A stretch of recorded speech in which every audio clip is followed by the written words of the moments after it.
ಹೋಗ್ರಿ ನೀವು ಅಲ್ರಿ ಸರ್ ಇಟ್ಟು ರಾತ್ರಿ 12 ತಾಸು ದುಡ್ಡು ನಮ್ಮ ಪಗಾರ ಸಿಟ್ಟು ಬರ್ತಿರ್ತೀರಿ ಸರ್ ಐತಪ್ಪ ಇದು.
ಬೆಳಗಾವಿ ಜಿಲ್ಲೆ ಚಿಕ್ಕೋಡಿ ತಾಲೂಕದೊಳಗೆ NM ರೋಡ್ ನಿಪ್ಪಾಣಿ ಮುಧೋಳ ರಾಜ್ಯ ಮಹಾಮಾರ್ಗ ಹಾದೈತಿ.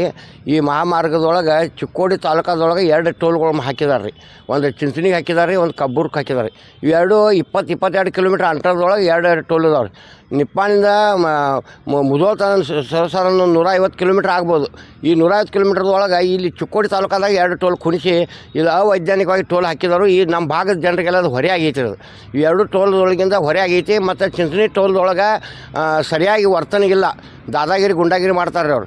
ಮತ್ತು ಸ್ಥಳೀಯ ವಾಹನಗಳಿಗೆ ರಿಯಾಯಿತಿ ಇದ್ರೂ ಸುದ್ದ ಸ್ಥಳೀಯ ವಾಹನಗಳು ಹಣ ಸುದ್ದ ಅವ್ರ ಕಟ್ ಮಾಡತ್ತಾರೆ. ಮತ್ತು ಟೋಲ್ಗೆ ಇವರು ಕಲೆಕ್ಷನ್ ಏನು ಮಾಡ್ತಾರೆ, ಇವ್ರಿಗೆ ಸರ್ಕಾರದ ಗೈಡ್ಲೈನ್ಸ್ ಇರ್ತಾವೆ. ಟೋಲ್ ಹೆಂಗೆ ಇಡಬೇಕು, ಏನು ಇಡಬೇಕು ಅನ್ನೋದು. ಇಲ್ಲಿ ಏನು ಗೈಡ್ಲೈನ್ಸ ಗಾಳಿಗೆ ತೂರಿದಾರು.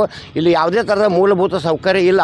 ಚಿಂಚಣಿ ಟೋಲ್ದೊಳಗೆ ಮೇಲಾಧಿಕಾರಿ ಕೂಡಲೇ ಭೇಟಿ ಕೊಟ್ಟು ಅಲ್ಲಿ ಪರಿಶೀಲನೆ ಮಾಡಬೇಕು.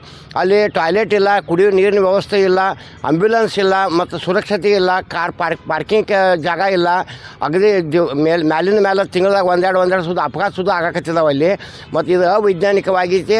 ಮತ್ತು ಯಾವುದೇ ಥರದ ಸೌಲಭ್ಯಗಳು ಅಲ್ಲಿ ಇಲ್ಲ. ಜನರಿಗೆ ಏನು ಸೌಲಭ್ಯಗಳು ಅಲ್ಲಿ ಸಿಗೋಂಗಿಲ್ಲ. ಸಂಪೂರ್ಣ ಸರ್ಕಾರದ ಆದೇಶದ ಉಲ್ಲಂಘನೆ ಮಾಡಿದರು.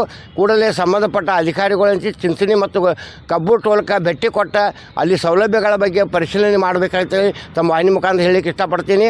ಒಂದು ವೇಳೆ ಒಂದು ವಾರದೊಳಗೆ ತಾವು ಯಾವುದೇ ಥರದ ಇಲ್ಲಿ ಕ್ರಮ ತಗೊಳ್ಳಲಿಲ್ಲ ಅಂದ್ರೆ ನಾವು ಕರ್ನಾಟಕ ರಕ್ಷಣಾ ವೇದಿಕೆ ತಾಲೂಕಾ ಅಧ್ಯಕ್ಷರಾದಂಥ ಸಂಜೀವ್ ಬಡಿಗೇರಿ ಅವರ ನೇತೃತ್ವದೊಳಗೆ ಸಾವಿರಾರು ಜನರ ಒಟ್ಟುಗೂಡಿಸಿ ಉಗ್ರ ಪ್ರತಿಭಟನೆ ಮಾಡ್ತೀವಿ ಅಂತೇಳಿ ತಮ್ಮ ವಾಹಿನಿ ಮುಖಾಂತರ ಎಚ್ಚರಿಕೆ ಕೊಡಲಿಕ್ಕೆ ಇಷ್ಟಪಡ್ತೀನಿ. ಚಂದ್ರಕಾಂತ್ ಹುಕ್ಕೇರಿ, ಸಮಾಜ ಸೇವಕರು, ಚಿಕ್ಕೋಡಿ.